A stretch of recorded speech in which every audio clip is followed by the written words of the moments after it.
们当时消防队也有来，那它量起来是一氧化碳，那我们初步判断就不是污水管线，所以我们把营运中心、新彰瓦斯都叫来检测过了，后来早上因为天比较亮了以后，才判断说，这个人孔是台电。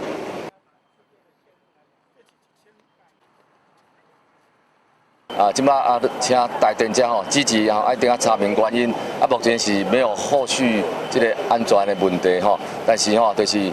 这个用电量可能较悬气爆密闭空间内底有相关的沼气等等可能的因素来造成这路面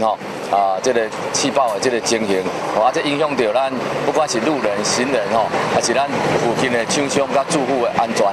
非常的大这个是很恐怖刚好是晚上，没有人员的受伤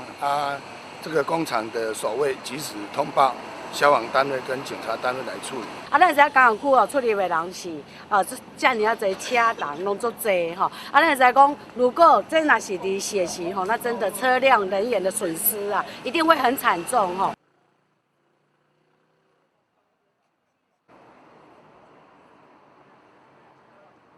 你跟我们再讲啦。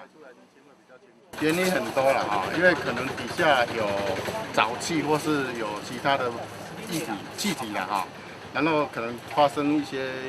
故障，然后电器碰到可燃气体，它就可能有那个爆裂的那个现象出来。